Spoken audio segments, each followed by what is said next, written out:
Pemirsa, terima kasih Anda masih bersama kami di Surat At-Taubah dalam tafsir Amisbah mengenai Surat At-Taubah. Pak, segmen ini biasanya kan masih ada lanjutan dari ayat Bapak. Ya. Berhubung ayatnya sudah selesai, Pak, kita berikan kesempatan tamu kita untuk bertanya ya, Pak Mari ya. silakan. Silakan, Mbak Medi dulu deh. Iya, saya tanya dulu Pak Kurai. Saya tergelitik tadi ketika di ayat ini diceritakan dan Bapak tadi juga menjelaskan orang-orang bertawaf dengan telanjang gitu. Apakah pada zaman dulu tidak ada peraturannya seperti kalau kita berihram sekarang kan berumroh dan haji jelas gitu. Kita harus berihram, pakai kain ihram gitu. Terus kemudian juga kok bisa gitu orang-orang itu masuk gitu ya. Maksudnya ke tempat kota suci dengan seperti itu gitu Pak. Ya. Sekarang ini saya mau tanya, saya yang bertanya, boleh kan? Iya. Ada enggak komunitas di dunia ini yang telanjang? Komunitas di Ada, dunia. iya, ada di tempat-tempat. Sektor tertentu ya. Hah? Sekte-sekte gitu ya. Iya, apa sekte atau budayanya. Tapi dalam tempat tertutup kali Pak. Oh, oke deh, yang penting dulu ada. Oke. Ada. Itu mereka anggap baik atau tidak? Buat mereka iya. Buat mereka baik. Bagus. Begini juga halnya dengan orang-orang dulu ini. Kalau dalam bahasa Al-Quran, setan memperindah buat mereka. Itu dianggap baik. Logikanya ada. Logikanya bahwa kita harus menghadap Tuhan dengan bersih. Dengan apa adanya. Itu logika benar. Bahwa kita, itu sebabnya juga di haji, kita jangan lagi potong kuku, jangan lagi make up dan sebagainya. Toh. Tetapi dalam batas-batas yang wajar. Mereka menganggap itu baik, tetapi dalam batas yang tidak wajar. Sehingga masyarakat bisa menerima. Padahal itu di luar tuntunan agama. Maka agama datang untuk menetapkan bahwa haji tetap dilakukan, tetapi dengan cara-cara yang terhormat. Dengan cara-cara yang sesuai dengan perkembangan masyarakat. Saya akan beri Anda contoh.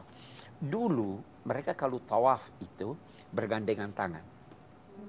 Laki-laki perempuan. Bergandengan tangan boleh jadi laki-laki dengan laki-laki, perempuan dengan perempuan, atau laki-laki dengan perempuan. Pokoknya Bisa dibayangkan sekarang kalau kita bergandengan tangan. Begitu banyak orang. Ini agama, Nabi memberi tuntunan, memberi contoh yang sesuai. Maka, tidak harus bergandengan tangan. Yang penting tawaf. Saya kira itu. Jadi ada itu. Agama datang meluruskan. Pak Kurai, kan katanya dulu orang musyrik bertawaf. Ya. Nah, sedangkan tawaf itu adalah ibadah buat kita umat muslim. Lah, bagaimana mengapa orang musyrik melakukan ibadah kita? Itu bagaimana itu? Bagus sekali, Umar. Jadi begini, haji itu bukan cuma ibadah kita, umat Nabi Muhammad. Haji itu adalah ibadah yang dikumandangkan oleh Nabi Ibrahim. Ya kan itu, wa adzim fin nasi bil haji ya'tuka rijalan wa ala kulli dhamirin ya'tina min kulli fajjin amik. Setelah Nabi Ibrahim memugar Ka'bah, membersihkannya, siap untuk jadi dikunjungi orang, Allah memerintahkan Nabi Ibrahim, wahai Ibrahim, kuma'azzin finnas, kumandangkanlah pada seluruh manusia, mari pergi haji. Maka orang-orang datang berduyun-duyun sejak zaman Nabi Ibrahim. Agama Islam itu kelanjutan dari ajaran Nabi Ibrahim. Nah, jadi tawaf sesuai sejak zaman Nabi Ibrahim. Tawaf, tetapi perkembangan masyarakat menjadikan semakin jauh dari Nabi Ibrahim, semakin menyimpang ajaran ini. Jadi orang musyrik juga tawaf. pariwisata gitu. Tetapi sudah tidak seperti apa yang diajarkan oleh Nabi Ibrahim. Kalau Mekah dan Madinah hanya orang Islam. Jelas ya, Umar ya? Jadi dulu masih zamannya Nabi bercampur ya, Pak ya? Oh iya, pada masa Nabi bercampur. Kita tahu ini, tadi saya katakan, ayat-ayat ini turun di bulan Syawal atau ada yang berkata bulan Zulqa'dah tahun 9 Hijrah. Nabi baru haji tahun 10 Hijrah. Ya, nah, Syawal atau katakan pengumumannya bulan Zulhijjah, ya kan? Zulhijjah, Muharram, Safar, Rabiul Awal, Rabiul Akhir. Setelah itu semua yang musyrik harus keluar dari Mekah. Mekah sudah menjadi wilayah hanya untuk umat Islam. Nah, tahun berikutnya Nabi pergi haji. Ketika itu sudah tidak ada orang musyrik di wilayah Mekah, di wilayah tanah haram. Itu kan istilah tanah haram. Haram itu artinya terhormat. Wilayah yang terhormat. Kehormatannya antara lain tercermin bahwa yang ada di sana adalah orang-orang yang mengakui keesaan Allah. Kehormatannya, binatangnya tidak boleh diganggu, pohonnya tidak boleh ditebang, dan lain-lain. Tapi di luar itu, Anda bebas. Saya kira itu. Baik, saya beri kesempatan yang lainnya sudah, silakan Mbak. Gini Pak Quraish, saya mau tanya tentang sebenarnya yang dinamakan kaum musyrik itu seperti apa sih? Apa musyrik karena dia mensekutukan Allah atau musyrik secara akhlaknya gitu loh? Kan bagus.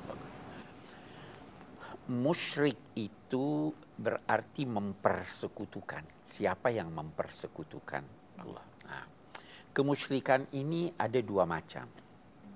Ada kemusyrikan yang jelas, ada kemusyrikan yang tersembunyi.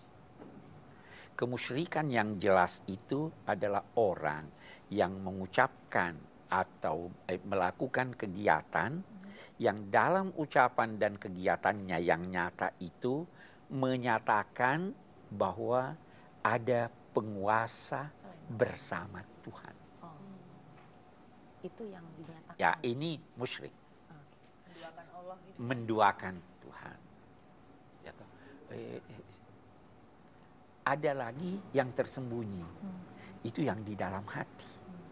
Saya sholat, Allahu Akbar untuk Tuhan dan supaya dilihat orang. Itu juga syirik. Sehingga siapapun yang mengucapkan dua kalimat syahadat, dia bukan musyrik. Kecuali kalau nampak dalam kegiatannya yang jelas dan pasti bahwa dia mempersekutukan Tuhan. Nah, yang dibicarakan di sini, jadi kalau ada Muslim, saya masih Muslim, saya syahadat. Kenapa kamu tidak salat? Ya, saya lagi malas nih. Dia masih Muslim. Dia masih Muslim selama dia mengucapkan dua kalimat syahadat.